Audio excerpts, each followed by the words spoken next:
पांडोबा, नारू, कुठे गेले सगळे? हो, काय झाले काय?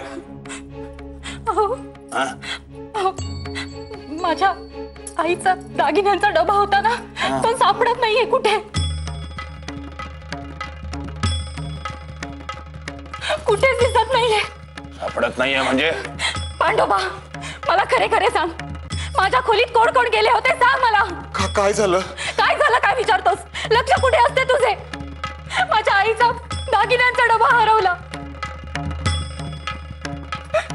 तिचे स्त्रीधन होते होत्या, तिच्या भावाला गुंतल्या होत्या. कुठे गेला असेल? मी सगळ्यांना सांगून ठेवते, तो डबा सापडला नाही ना तर मी अन्न पाणी वर्ज करेन. हो, असे काय करता आहात? तुम्ही एक काम करा, तुम्ही जरा आतमध्ये या बघू. तुम्ही या, आमच्या ऐकणार आहात की नाही? हा, या या आतमध्ये या. या या या. या.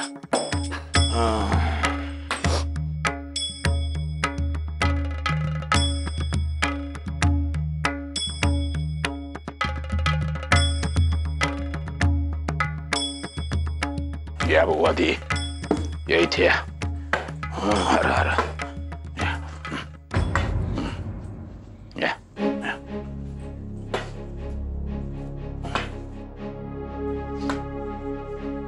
काय चालवले काय तुम्ही? शोभते का?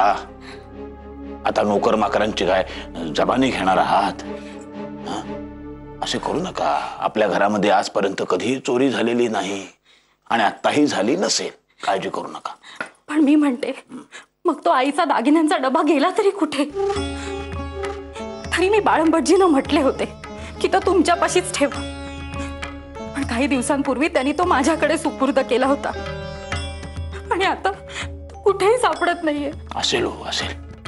तुम्हीच ठेवला असेल कुठेतरी डाव्या उजव्या हाताने. आणि दागिन्यांचा लोभ होईल अशी माणसे या घरात नाहीत. आम्हास खात्री आहे या घरातल्या माणसांबद्दल. वर्षानुवर्ष माणसं काम करतायत. कोणाच्याही मनात सोन्याकडे बघून त्याच्याबद्दल लोभ निर्माण होणार नाही, विश्वास आहे आमचा. रमाचा गर्भधान सोहळा होणार आहे ना? मग त्याचे काय? नाही म्हणजे माझ्या अंगावर तितकेसे दागिने नाही आहेत त्यासाठी.